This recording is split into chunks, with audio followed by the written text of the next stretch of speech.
The gospel takes burdens off.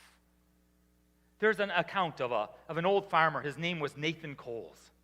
He was an illiterate farmer who lived up in Connecticut in the 1700s. He went to listen to George Whitefield preach.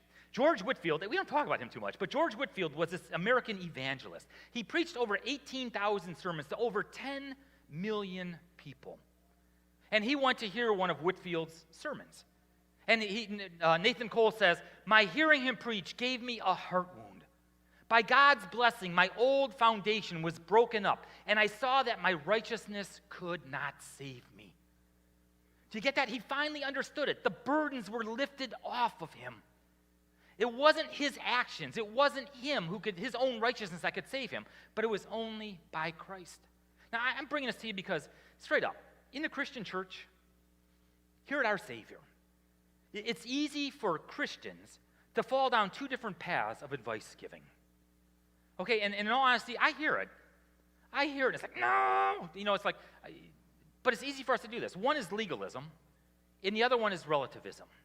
Okay, legalism is follow the rules, right? And there is a good number of Christian churches out there that, whether it's explicitly, it's usually implicitly, they teach legalism. Now, they have a high view of the Bible.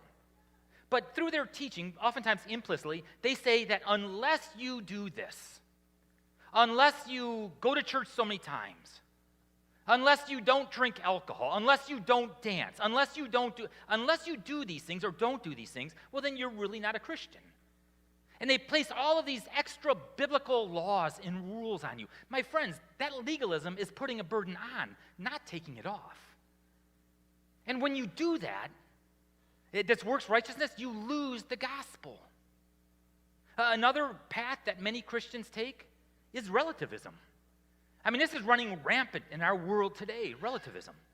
Okay, it's just basically, it's cultural connection. You just need to be connected to this group of people. No longer talking about judgment, no longer talking about law. It's just love, love, love, love. All you need to do is be part of the group, join the club. You practice love, joy, peace, equity, da-da-da-da-da-da-da. But also, that's this new legalism.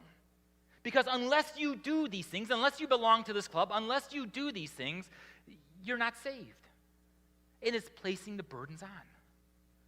Charles Wesley, remember John and Charles, they came to faith.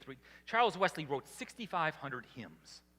And in one of his hymns, he says this: "Amazing love, my chains fell off, my heart was free, I rose, went forth, and followed thee." I mean, do you get it?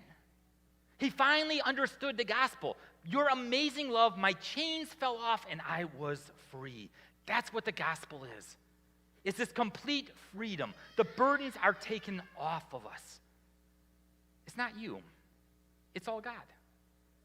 And because of that grace, we can live these gospel-shaped lives. Because of grace, our hearts are changed. Tim Keller is a pastor up in New York City, Redeemer Presbyterian Church. And Tim Keller tells the story that years ago he was preaching, and this young lady walked in the door. And he recognized her, saw her, and he said, she came for a couple of weeks. Well, after one service one Sunday morning, he went up to this young lady and just introduced himself and began to talk with her. And this young lady says, I'm newer in town. I work for a major television network. And she said, I made a horrible mistake. She said, the mistake that I made is a career-ending kind of mistake. And she fully expected to get fired. Well, she didn't. See, her boss, her immediate boss, he had a lot of social credibility. He had credibility within the organization. He took the blame for her. Her boss went to the higher-ups and said, you know what, it's my fault. I didn't train her properly. I didn't prepare her for what was coming her way, and he took the blame for her. Now, she went to her boss, and she said, I don't understand. Why did you do what you did? He said, don't worry about it. It's all okay. It's all okay. And she's like, no, I don't understand. Why would you take the blame for me? I mean, I've had plenty of bosses who would take the credit for something good that I did, but nobody would ever take the blame for something I did wrong. Why would you take the credit for me? To which he told her, I'm going to say this once, and you made me say it. I'm a Christian. He said, I'm a Christian, and my life is based on a man who took the blame for me. And I try to live my life out the same way. I am forgiven. he took the blame for me, and I want to do the same thing. See, his motivation was not law. His motivation was gospel, because he was forgiven.